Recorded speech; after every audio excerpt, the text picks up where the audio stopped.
तो आप समझ सकते हैं कि नीतीश कुमार क्या कर रहे हैं। यानी कि इस पूरे कहानी को अगर घुमा फिरा करके चक्रव्यूह की तरह देखें तो नीतीश कुमार ने तराजू अपने हाथ में ले लिया है और उस बंदर की तरह तौल रहे हैं। तो वैसी स्थिति में अगर बिहार सौंपने की बात होगी तो निश्चित रूप से राष्ट्रीय जनता दल को सौंप के जाएंगे और ये दिल्ली की गद्दी पर जाएंगे कि जब उनको मालूम हो जा रहा है कि अब नीतीश कुमार नहीं आएंगे तो सीधे कहते हैं कि हमारे यहाँ कौन उनको बुलाने के लिए तैयार है। गिव एंड टेक वाला फॉर्मूला नीतीश कुमार अच्छी तरह से जानते हैं और यही कारण है कि 20 साल से टिके हुए हैं। दूसरी महत्वपूर्ण बात कि आपने ये बात कहा कि वो इलाज कराने के लिए जा रहे हैं। नोरमा ग्रुप, जो सोचता है वो करता है, आपके अपने सपनों का आशियाना। नमस्कार, मैं हूं सागर कुमार, भारत लाइव देख रहे हैं आप और ये चर्चा गर्म है। जी हां, हर रोज हम आपके सामने चर्चा गर्म लेकर आते हैं और बिहार के पॉलिटिकल कॉरिडोर में किस बात की चर्चा है उस पर बातचीत करते हैं। आज मेरा थोड़ा गला खराब है, कल भी थोड़ा खराब था, आज और ज्यादा खराब हो गया क्योंकि बीपीएससी अभ्यर्थियों का आंदोलन चल रहा है और वहां पर लगातार हम कवरेज दे रहे हैं। सुबह से लेकर शाम और शाम से लेकर रात तक हम भी उनके इस सत्याग्रह में शामिल है और उनकी आवाज को बुलंद कर रहे हैं, उनकी आवाज को आप तक पहुंचाने का काम कर रहे हैं। इस वजह से थोड़ा गला में परेशानी है, बाकी सब कुछ ठीक है। चर्चा गर्म है। देखिए, बिहार के पॉलिटिकल कॉरिडोर को भी हमने नहीं छोड़ा। हालांकि बीपीएससी की खबरें लगातार हम दिखा रहे हैं, ऑन ग्राउंड से हर अपडेट आपको सबसे पहले दे रहे हैं, लेकिन बिहार के पॉलिटिकल जो अपडेट है उसमें भी हम पीछे नहीं हैं, जो हमारी कमिटमेंट है। तो आज चर्चा गर्म में हम आपको बताने जा रहे हैं कि मुख्यमंत्री नीतीश कुमार, जो पिछले कई दिनों से बताया जा रहा है, कई चैनलों पर आपने देखा होगा, तमाम मीडिया रिपोर्ट्स में आपने देखा होगा कि मुख्यमंत्री नीतीश कुमार नाराज चल रहे हैं। क्यों नाराज चल रहे हैं यह भी आप जानते हैं, लेकिन अब उसके आगे क्या खबर यह भी है कि मुख्यमंत्री नीतीश कुमार बाहर जाने वाले हैं, विदेश जाने वाले हैं या देश में भी कहीं पर वो जाने वाले हैं, जिस अपना इलाज कराने के लिए कोई बड़े डॉक्टर से वो मिलने वाले हैं। तो इस दौरान जब वो डॉक्टर के पास जाएंगे, एक मोटा मोटी कुछ टाइम ड्यूरेशन रहेगा, उस टाइम ड्यूरेशन में आखिर वो सत्ता जो है, बिहार की जो कुर्सी है, वो किसको सौंप के जाएंगे, ये सबसे बड़ा सवाल है और इसी पर आज हम बातचीत करेंगे। बीजेपी या राजद, किसको सौंप कर बिहार खुद दिल्ली जाने वाले हैं नीतीश कुमार? नहीं माने, साह तेजस्वी ने बढ़ाया भाव। जी हाँ, तेजस्वी यादव ने नीतीश कुमार का लगातार भाव बढ़ाया, क्योंकि जिस प्रकार कल आपने देखा कि भाई वीरेंद्र, जो तेजस्वी यादव के काफी करीबी हैं, उन्होंने कहा है कि खेला तो होगा। और तेजस्वी यादव की भी चर्चा है, तेजस्वी यादव मनीष वर्मा से मुलाकात किए हैं और आने वाले समय में तेजस्वी यादव से भी उन्होंने, माफ कीजिएगा, तेजस्वी यादव ने मुख्यमंत्री नीतीश कुमार से भी समय मांगा है मिलने के लिए। क्या कुछ होगा? चर्चा गर्म में हम बाबा को बुलाते हैं हर रोज की तरह और समझने का प्रयास करते हैं कि क्या कुछ होने वाला है। बाबा, मुख्यमंत्री नीतीश कुमार बाहर जाने वाले हैं, दिल्ली जाने वाले हैं, किसको सौंपेंगे सत्ता? सागर, दो तीन बातों को मैं पहले करेक्ट करता चलूं। पहली बात ये कि आपने जो बात कही है मनीष वर्मा वाली, देखिए ये जो बातें हम लगातार कह रहे हैं कि मीडिया कॉरिडोर में ये बातें किसी के द्वारा प्लांट कराई गई। अच्छा, प्लांट कराई गई, एक्चुअल में ये नहीं हुआ। एक्चुअली ये बात हुई नहीं है और इसकी चर्चा हम लगातार करते आ रहे हैं। हाँ, आप तो बताए थे। जिस दिन ये चर्चा चली थी, हम उसी दिन किए थे कि नीतीश कुमार और तेजस्वी यादव में भव भसुर का रिश्ता नहीं है कि कोई एक दूसरे के परछाई से दूर भागेगा। जो भी बात करना होगा, लालू प्रसाद को जब इच्छा होगी तो नीतीश कुमार से बात कर सकते हैं, नीतीश कुमार को जब इच्छा होगी तो लालू प्रसाद से बात कर सकते हैं, चाहे डिफरेंसेस जितना भी रहा। ये एक अलग मामला है। आपने देखा होगा कि चिराग पासवान के साथ नीतीश कुमार के कितना डिफरेंसेस है, लेकिन क्या वो पैर नहीं छूते थे? क्या बिल्कुल छूते थे बाबा, बिल्कुल छूते, खूब बुराई करते थे लेकिन पैर छूते थे। तो वो एक अलग रिश्ता है और ये एक अलग रिश्ता है। देखिए, राजनीति में गिव एंड टेक वाला फॉर्मूला नीतीश कुमार अच्छी तरह से जानते हैं और यही कारण है कि 20 साल से टिके हुए हैं। दूसरी महत्वपूर्ण बात कि आपने ये बात कहा कि वो इलाज कराने के लिए जा रहे हैं, ये बातें तो तय है कि नीतीश कुमार जिस कहा जाए कि शारीरिक अवस्था से गुजर रहे हैं और जिस तरीके से बीमारियां, उम्र के साथ बीमारियां होती है, हम लोगों को भी बीमारियां होती हैं। कई बार मैं आईसीयू से निकल करके आया हूं, भारत लाइव को दर्शक जानते हैं। तो देखिए, बीमारी जो है वो इंसान को घेरते रहती है। मैं भी जब गया था मेदांता में इलाज कराने के लिए, 2 महीने में रह गया था, जी। तो निश्चित रूप से मेरी जगह पर यहाँ कोई काम कर रहा था, निश्चित रूप से ये प्रभार आपको देने होते हैं। मैं वहां स्वस्थ हुआ, उसके बाद से मैं वहां से डायरेक्ट खबर करता था और खबर करके मैं अपलोड कर देता था, यहाँ लोग एडिट करके लगा देते थे। तो कहीं ना कहीं एक बात तो तय है कि नीतीश कुमार जिस मानसिक अवस्था में है उसमें एक आदमी कोई चाहिए जो उनके एब्सेंटी में काम करे। लेकिन नीतीश कुमार को डर क्या लगता है, मैं कई बार आपको बता चुका हूं कि नीतीश कुमार को डर लगता है कि मैं जैसे ही कुर्सी खाली करके लंबे अवधि के लिए जाऊंगा। आपने देखा होगा कि नीतीश कुमार जब से कुर्सी पर बैठे हैं 2005 से, तब से उन्होंने कुर्सी को बहुत दिन तक खुला नहीं छोड़ा है। थोड़ा सा छोड़ा था जीतन मांझी वाले पीरियड। जीतन राम मांझी वाले फेज ही अलग था। वो तो उन्होंने उनको हस्तांतरित कर ही दिया था, उसके बाद तो वो अलर्ट हुए। ये फिर नहीं छोड़े। आप घर बंद कर दीजिए, पूरा मकान बंद कर दीजिए और मेन गेट का चाबी आप अपने नौकर को देकर चले जाइए या किसी करीबी को देकर चले जाइए कि भाई देखिएगा, तनी देखभाल करते रहिए, अगर हम लोग एक लेट हो तो झाड़ू पोछा करवा दीजिएगा और उन्हें मेन ताला खोल करके अंदर घुसे आपका सारा मकान साफ कर दें। इसका डर तो कब्जा कर ले। इसका डर तो होता है ना, बिल्कुल डर होता है। यही डर नीतीश कुमार को भी है। और वैसे में जब कई लोग आपके उस वाले घर को नजर गड़ाए हुए हों। बिल्कुल, निश्चित रूप से आप समझ सकते हैं कि 20 साल कैसे बर्दाश्त किया लोगों ने, ये एक बहुत बड़ी बात है। भाजपा भी बर्दाश्त करने के मूड में नहीं बाबा, सबके लिए वही स्थिति है। आप समझ रहे होंगे कि अमित शाह ने जो बयान दिया है वो बयान उनसे निकल गया, नहीं ऐसा नहीं है। राजनीति में कोई भी बयान यूं ही नहीं निकलता है, उसके कोई ना कोई मायने होते हैं। और वही इतना ऊंचे पद पे रहने वाले लोगों के जो हर तरह का दुख सुख अच्छा बुरा सब झेल चुके हैं। नीतीश कुमार के बारे में यदि आप कह रहे हैं कि चलिए नीतीश कुमार ठीक है, नीतीश कुमार हैं, नीतीश कुमार अस्वस्थ है, नीतीश कुमार ये है, नीतीश कुमार वो है। आपको भी याद है कि जब यहाँ इन्वेस्टर्स मीट में आए, इन्वेस्टर आए हुए थे, सब कोई नीतीश कुमार को खोज रहा था, कार्यक्रम भी तय था, लेकिन नीतीश कुमार नहीं गए। क्यों नहीं गए भाई? तबीयत खराब था। ठीक है, मान गए तबीयत खराब थी। नीतीश कुमार की तबीयत खराब थी। नीतीश कुमार जब वक्फ बोर्ड बिल पर पूरा देश उलझा हुआ था, खोला हुआ था, चर्चा कर रहा था, बात कर रहा था, इवन कि आपको पता होगा कि चंद्रबाबू नायडू तक इस पर अपना बयान दे दिए।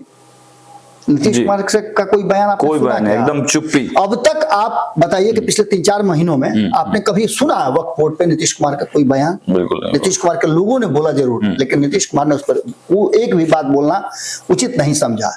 इतना ही नहीं, इसके अलावे भी कई मामले हैं। कोटा विद इन कोटा में आपने नीतीश कुमार को सुना क्या? उसमें भी आपको नजर आया होगा।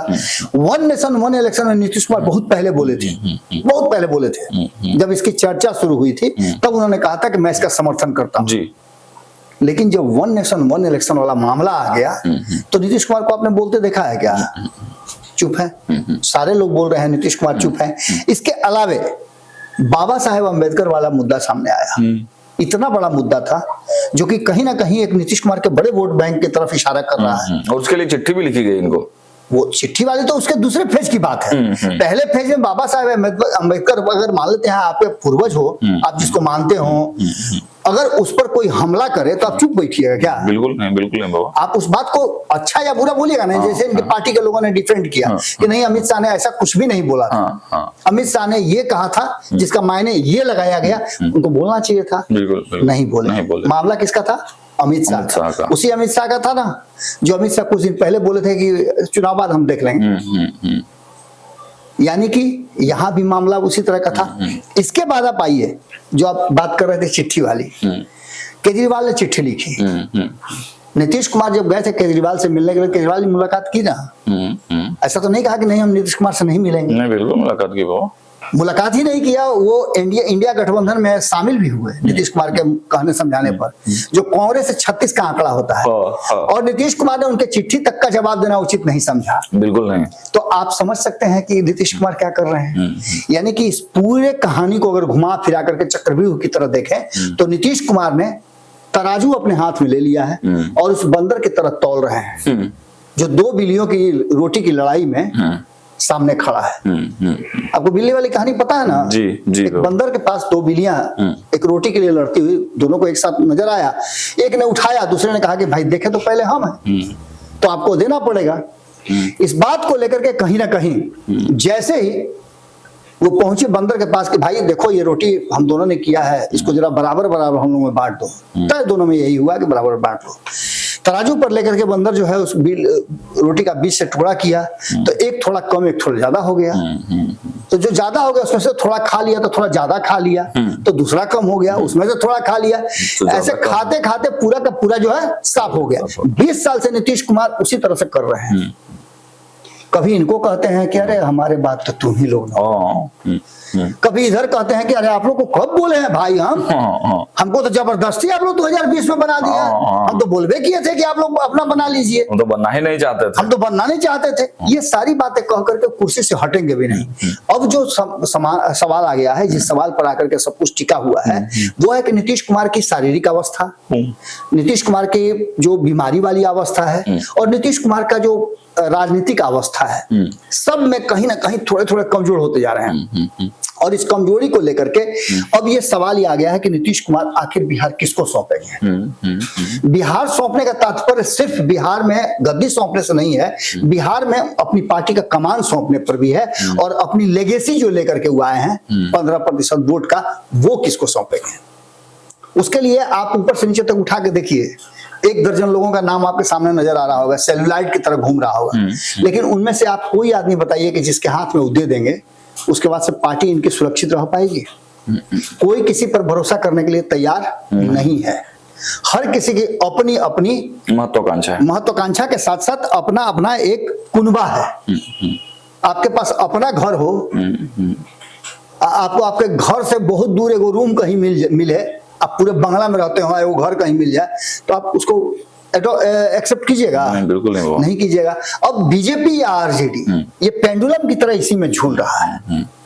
नीतीश कुमार के पास विकल्प क्या है?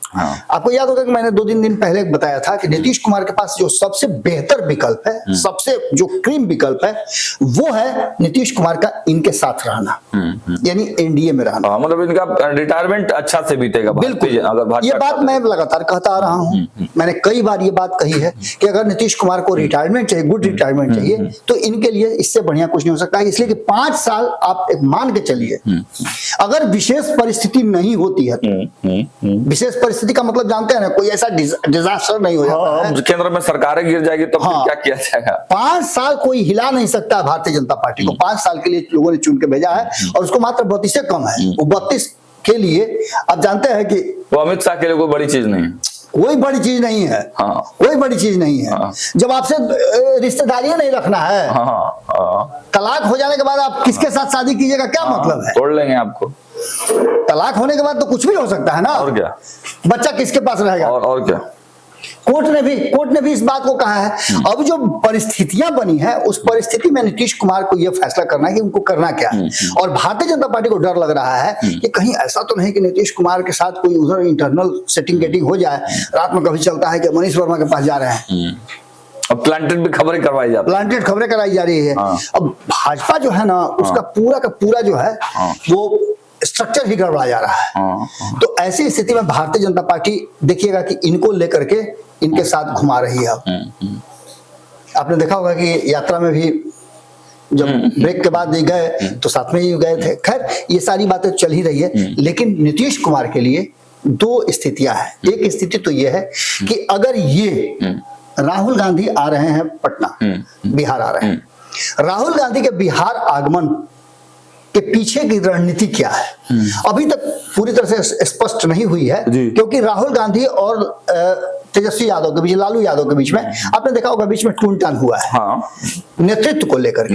दूसरा, कांग्रेस लगातार इन पर दबाव बना रही है कि भैया हमें अधिक सीट चाहिए और हमें उप मुख्यमंत्री की भी कुर्सी हमको डबल चाहिए। ये सारी बातें चल रही हैं। इन सभी बातों में नीतीश कुमार एक अलग एंगल के राजनेता हैं। ये कब कहां कौन सा दाव खेल दे कोई कहना बड़ा मुश्किल होता है। तो दिल्ली की गद्दी पर यदि इनको हटा करके किसी को बैठाने की जरूरत हो, तो क्या नीतीश कुमार उपयुक्त व्यक्ति हैं? तो वैसी स्थिति में अगर बिहार सौंपने की बात होगी तो निश्चित रूप से राष्ट्रीय जनता दल को सौंपे जाएंगे और ये दिल्ली की गद्दी पर जाएंगे। लेकिन इसकी संभावनाएं दूर दूर तक कम नजर आती है। क्योंकि तो बहुत फिर- सारा पापड़ बेलना पड़ेगा। बिल्कुल, अमित शाह बैठे बिल्कुल, हुए हैं बिल्कुल। और इनसे अकेले होगा नहीं, चंद्रबाबू नायडू को ले जाना होगा, चिराग को ले जाना होगा, बहुत सारी चीजें जोड़नी होगी, जोड़ घटाव बहुत करना पड़ेगा। हाँ। और अगर ये इनके साथ रहते हैं, इनको बिहार सौंप देते हैं, तो इनके लिए सिर्फ बिहार छूटेगा। बिहार में भी एक एसिडिटी इनको मिल जाएगी कि इनकी पार्टी को ये तोड़ेंगे नहीं। और भाजपा तो वॉशिंग मशीन है ही। बिल्कुल।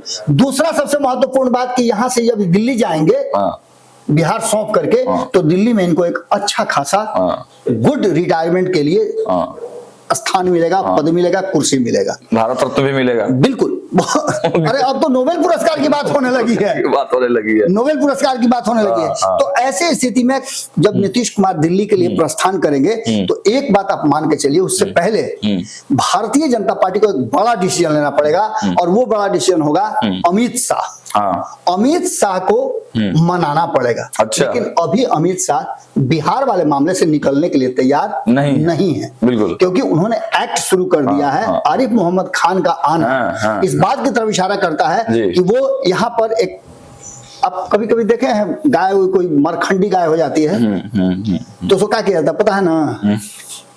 मरखंडी गाय को नाथा जाता है। अच्छा। देखिए नाथ करके उसमें रस्सी पहनाया जाता है, और जैसे लगती है मुड़ी झांटने ना, तो पकड़ करके ऐसे उसी नाथ को खींचा जाता है, तो उसको पकड़ाता है, तो फिर शांत हो जाती है, समझ जाती है कि वो इसके पास मेरा कल बल छल है। वही स्थिति है कि अब तक नीतीश कुमार ने नकेल डाल करके रखा था, इस बार भारतीय जनता पार्टी और खास करके अमित शाह नकेल डालने के लिए तैयारी कर रहे हैं। चारों तरफ से बाउंड्री बना करके, पहले आप देखिए किसी मकान को सुरक्षित किया जाता है, जमीन को सुरक्षित किया जाता है। आपने कभी भी देखा होगा कोई प्लॉट आप खरीदिएगा तो उसकी बाउंड्री पहले कराई जाती है। जी, जी। मकान पहले नहीं बनता है, पहले बाउंड्री कराई जाती है कि इसी यही मेरा दायरा है और इसी के अंदर में हमको मकान बनाना है, ये मेरा एरिया है, अगल बगल के लोग भी जान जाए कि मेरा ये है। जी। उसके बाद फाउंडेशन होता है। भारतीय जनता पार्टी ने जो प्लॉट है बिहार का, उस प्लॉट पे घेराबंदी शुरू कर दी है। अब इस पर मकान बनाने की तैयारी है।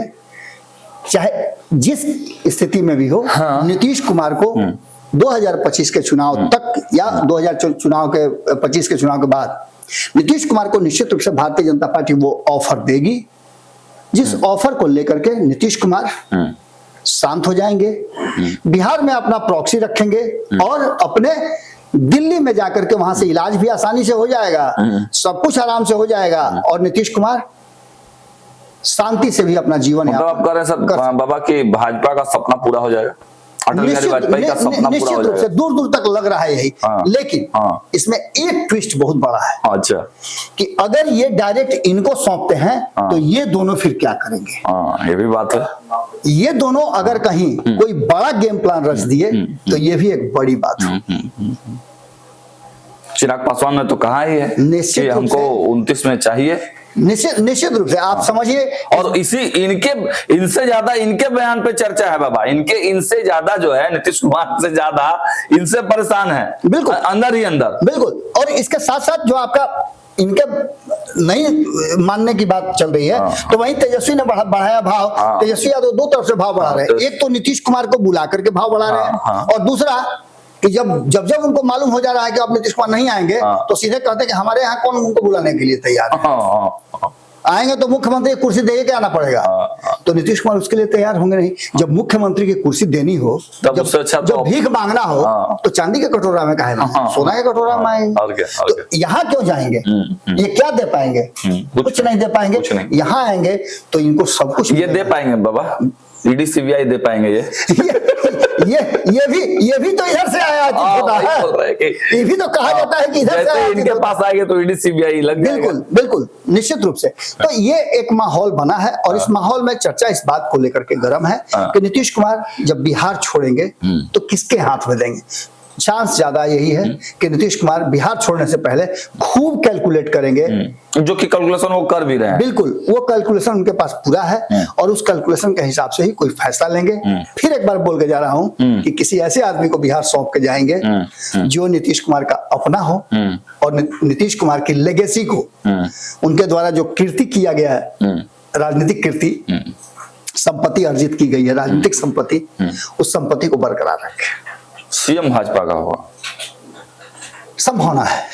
चलिए, तो बड़ी बात आज के चर्चा गर्म में बाबा ने सबसे बड़ी बात कही, ब्रेकिंग खबर भी बताई कि जिस रणनीति पर काम हो रही है, मुख्यमंत्री नीतीश कुमार भी उस पर कैलकुलेशन कर रहे हैं। भाजपा के लोग और तमाम जो गठबंधन के घटक दल हैं वो अपने अपने स्तर से तैयारी जरूर कर रहे हैं, लेकिन मुख्यमंत्री नीतीश कुमार एक ऐसी रणनीति पर काम कर रहे हैं कि अब जब वो बाहर जाएं, दिल्ली जाएं या और कहीं भी जाएं इलाज कराने के लिए, तो बिहार एक अपने ऐसे सबऑर्डिनेट को छोड़कर जाए जहां से उनको साफ साफ उनकी कुर्सी सुरक्षित नजर आए, केंद्र में कुछ बड़ा दायित्व तो मिल जाए। भारत रत्न तो अलग बात है, भारत रत्न केंद्र सरकार दे भी सकती है, लेकिन उनको एक बढ़िया सा रिटायरमेंट प्लान मिल जाए, तब मुख्यमंत्री नीतीश कुमार जरूर भारतीय जनता पार्टी को अपना कुर्सी सौंप सकते हैं। फिलहाल हम दिखा रहे थे, चर्चा गर्म है और आपने देखा कि किस प्रकार बाबा ने एक एक चीजों को बारीकी से समझाया है। हम लगातार खबरें दिखा रहे हैं, पॉलिटिकल कॉरिडोर की चर्चा हो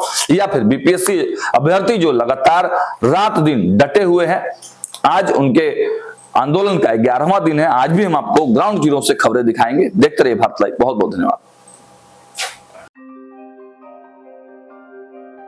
आपके सपनों को हमने सजाया है, ई होम्स पैनोरामा को हमने बनाया है। ई होम्स मेरा एक सपना था जिस पे मैं पिछले 4 साल से काम कर रहा था।